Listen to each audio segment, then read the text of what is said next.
ሰላም ጤና ይስጥልን ተመልካቾቻችን እንደምን ዋላችሁ እንደምን አመሻችሁ ከአንከር ሚዲያ ዝግጅት ክፍል ያክብሮ ሰላምታችንን እናቀርባለን።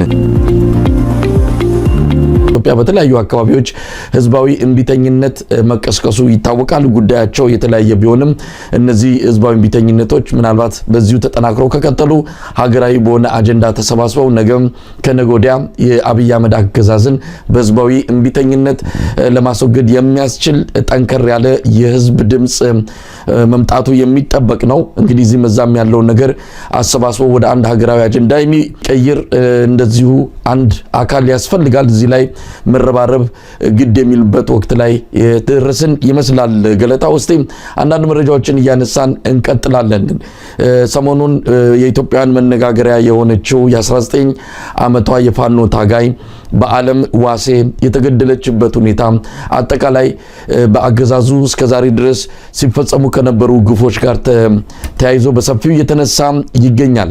የአብይ አህመድ ሰራዊት ጭካኔ ከልክ ያለፈ መሆኑን የታየበት አጋጣሚ ነው ማለት እንችላለን። ከዚህ በፊትም በርካታ መሰል ግፎች ተፈጽመዋል። ነገር ግን እንደዚህ ብዙዎችን ያስደነገጠ አለ ለማለት የሚያስደፍር አይደለም። ለማንኛውም ከዚህ በኋላስ እቺ ልጅ ሰለባ ሆናለች። ለመሞት ቆርጣ ነው ብረት ያነሳችው። ነገር ግን የተገደለችበት ሁኔታ ሰባዊነት የጎደለው በጣም የጭካኔ እርምጃ የተንጸባረቀበትና ኢትዮጵያዊነትንም የማያሳይ መሆኑን ነው እንግዲህ ብዙዎች ከግራ ከቀኝም እየገለጹ የሚገኙት። ገለታው በዚህ ጉዳይ ላይ አልተገናኘንም ነበር። እስቲ ስሜት እንዴት ነው? እንዴት ተከታተልከው? እጅግ በጣም ያሳዝናል። መሳያው አዲስ ነገር አይደለም። እንደዚህ አይነት ነገር አብይ አህመድ ከመጣ ጊዜ ወዲህ ነው ይሄንን ባህል የምናውቀው። አንዴት አንድ ህፃን ልጅ እንደዚህ ሆነች ይባላል። ሌላ ጊዜ ሰው ተገሎ ሬሳው ባህያ ተጭኖ ሲጓዝ ታያለህ። ሌላ ጊዜ ሲቃጠል ከነ ህይወቱ ሲቃጠል ታየዋለህ። እና ምንም የቀረ የሰውን ሰውነት የማጎሳቆል የቀረ ጥግ የለም። የተለያዩ በጣም ሊዘገን ነው የሚችለው የትኛው ነው እንዴ ብናረግ የሚለው ነገር በሙሉ እየተጠና እየተደረገ ነው ያለው። እና በመጀመሪያ ለቤተሰቦቿ ይሄ የሁላችንም ሀዘን ነው። በመሰረቱ እንደው ለቅርብ ቤተሰቦቿ በተሰማንን ሀዘን በዚህ አጋጣሚ እንግለጽ መሳይ እንደ ባህላችን። ከዛ ባሻገር ግን አንድ ሰው ከሞተ በኋላ ሬሳው ምንም ቢደረግ እኮ ያ ሰው አልፏል አንድ ጊዜ አይደለም። ከሞተ በኋላ በአካል ላይ የሚደረግ ጥቃት የሚያጠቃው በህይወት ያለውን ሰው በህይወት ያለነውን በሙሉ አሁን ይሄ በተለይ ኢትዮጵያዊ የሚዘገንነው የጡት ተቆረጠ ሲባል የሚዘገንነው አካል እንደዚህ ሴት ልጅ እንደዚህ አካሏ እንደዚህ ሆነ ሲባል ነው ማለት ይዘገንነዋል። ብቻ የኢትዮጵያን ስስነን በዚህ አካባቢ እና ገለታው ምናልባት መረጃውን በትክክል እንግዲህ እስከ መጨረሻው ያለውን የልጅቱን የዚችን ታጋይ የሚያውቅ የለም። ያው መጨረሻ አስክሬኗ ሲገኝ የታየውን ሁኔታ ካካሏ የጎደለውን በመግለጽ ነው እንግዲህ መረጃው የወጣው እንጂ በህይወት እያለች ያድርጉት ነፍሷ እያለ እንዲያን ነገር ይፈጽሙ የሚታወቅ ነገር የለም። እንደምንሰማው ከሆነ ምናልባትም በህይወት እያለች አድርገውትም ሊሆን ይችላል። እንግዲህ ይህንን የሚነግረን ምናልባት ከመሃላቸው አንዱ እንደው የመጣው ይምጣ ብሎ ኑዛዜና የሆነ ነገር ውሳኔ ላይ ደርሶ ካልነገረን በስተቀር የመጨረሻውን እንዴት እንደሆነ የምናውቀው ነገር የለም። እውነት ለመናገር የጭካኔ ጥግ ስላላቸው ሊያደርጉት ይችላሉ። በህይወቷም እያለች ሊያደርጉ እንደሚችሉ እንደው ከጥርጣሬም በላይ መግለጽ የሚቻል ይመስለኛል። ነገሩን ለማባባስ አይደለም፣ በልኩ ግን መነገር አለበት። ምንድነው የተፈጸመው የሚለውን እዚህ ላይ እጃቸው ያረፈ ወይም ደግሞ በአንድም ይሁን በሌላ የሚያውቁ ሰዎች ካሉ ሊነግሩን ይገባል። ገለታው ወደ ኋላ እኮ ከዚች ልጅ ወደ ኋላ ያለውን ታሪክ ሻሸመኔ ወደ ታች ሰቅለውት ከነ ህይወቱ ሰቅለውት የነበረበት ሁኔታ እኮ አይተናል።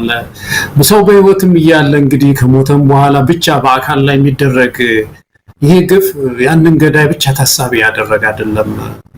እኔ እንደው በአጠቃላይ ኔሽኑን የመጉዳት ይሄንን ሰምቶ የዋለ ሁሉ አንድ ቀን ይዘገንነዋል። ትዝ ባለው ቁጥር ሲዘገንን ይሆናል። እና ይሄ ሳይኮሎጂካል ስነልቦናዊ ትራውማ የሚባላል አይደለም። በስነልቦና መጎዳት እና እንዳለ ህዝቡ ይጎዳል። መሳይ ሀዘን ላይ ይቀመጣል እንደዚህ አይነት ሀዘን ሲሰማና እኔ ህብረተሰቡን በአጠቃላይ ከዚህች ባሻገር በአጠቃላይ በምልክትነት እያንዳንዱ አማራ በተለይ እንዲዘገንነው እንዲያንቀጠቅጠው እንዲጎዳ በቤቱ ቁጭ ብሎ ሀገር ውስጥ ይሁን ከባህር ውጭ ይሁን እንዲጎዳ የሚያደርግ ወንጀል ነው የተፈጸመውና በዛ ክብደት ልክ ኢትዮጵያውያን መቆጨት ያለብን ይመስለኛል።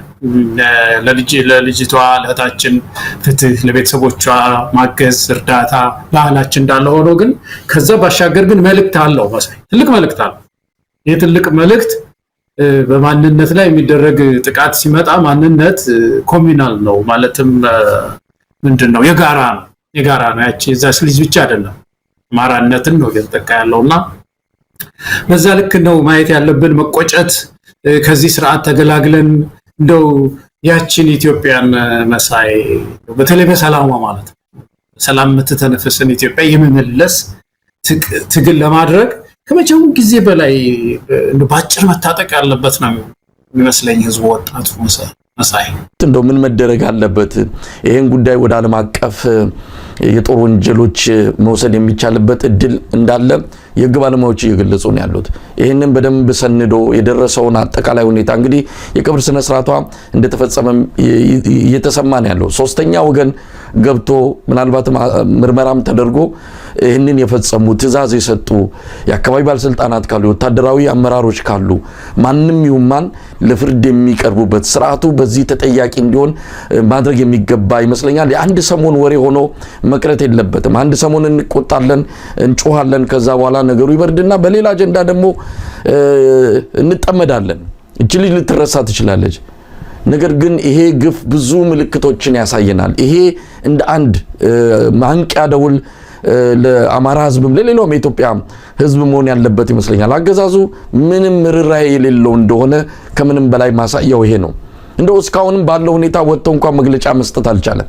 እንደዚህ ነው የሆነው በሚል ምናልባት እጁ እንኳን ከሌለበት በዚህ ጉዳይ ላይ ተጠያቂ የሆኑ አካላትም ካሉ የራሱ ወታደሮችም ይህንን ግፍ ፈጽመው ከሆነ በቶሎ ለህዝብ ጥያቄ መልስ መስጠት አለበት። ህዝብ እየተቆጣ ነው። ዝምታው በራሱ የሚነግረን ደግፌዋለሁ አዝዤዋለሁም ይመስላል። ስለዚህ ገለታው ምንድነው መደረግ ያለበት? በቀጣይ የህግ ባለሙያዎች ኢትዮጵያውያን በመላው ዓለም የሚገኙ ይህንን ጉዳይ በዝምታ ማለፍ የለባቸውም። ይሄ ጦርነት ጉዳይ አይደለም። አንዳንዴ የአገዛዙ ምንድነው ዲጂታል አርሚው ዲጂታል ሚሊሻው የሚናገሩና የሚጽፈውን እውነት ለመናገር ከድርጊቱ በላይ የሚያምነው አሁን ይሄው ነገር ከሆነ በኋላ ጦርነት አይደለም ወይ ገጥመን የሚል ነገር ያነሳሉ። አዎ መግጠምማ ገጥመናል ብለው አልፋኖቹም የገጠምነው ግን ምንዋጋ ብረት ያነሳን ብቻ ሳይሆን በአግባቡ ጦርነትም እኮ ወጋለው የሚማረክ ወታደር እንዴት እንደሚያዝ ፋኖች በደንብ አሳይተውናል። ስለዚህ ይህንን ከሌላ ነገር ጋር እያያያዙ ልክ ትክክለኛ ፍትሃዊ ነገር እንደተደረገ አድርገው የሚገልጹ ሞራል የሌላቸው ሰብአዊነት የደረቀባቸው የብልጽግና መንደር ሰዎች አሉ ከላይ እስከ ታች። ስለዚህ ይሄ ነገር በቀጣይ ምን መደረግ አለበት? ባህላችንንም ማንነታችንንም ኢትዮጵያዊ ጨዋነታችንንም በሚገባ የሚያጠፋ ድርጊት ነውና እዚህ ላይም ጥንቃቄ እያደረግን ግን ደግሞ ድርጊቱን ማውገዝ ብቻ ሳይሆን ድርጊቱ በትክክል በህግ ተጠያቂነት የሚቋጭበትን እና ትምህርት ተወስዶ ከዚህ በኋላ እንዲያን ነገር በኢትዮጵያ ምድር እንዳይፈጸም ምርኮ እንኳን ከተያዘ ምርኮ መያዝ በአግባቡ እውነት ለመናገር ፋኖች በዚህ አንፃር ትልቅ ስምና ትልቅ ልዕልና ለዓለም ያሳዩበት ነው ማለት እንችላለን። ከአገዛዙ በብዙ እጥፍ እንደሚበልጡ አስመስክረዋል። ይሄ ነው ትልቅነት። እነሱ የራሳቸውን ወታደር ሲማረክ ራሱ እኛ የሚማረክ ወታደር የለንም ብለው የተማረኩበት አካባቢን በድሮን የሚደበድቡብና የራሳቸውን ወታደር የሚጨፈጭፉ ናቸው አብይ አህመድ። እንዲህ አይነት ጭካኔ ያላቸው ናቸውና እስቲ ገለታው በዚህ ጉዳይ ላይ በቀጣይ ምን መደረግ አለበት? ይህን አጀንዳ የአንድ ሰሞን ብቻ አድርገነው ማቆም ያለብን አይመስለኝም።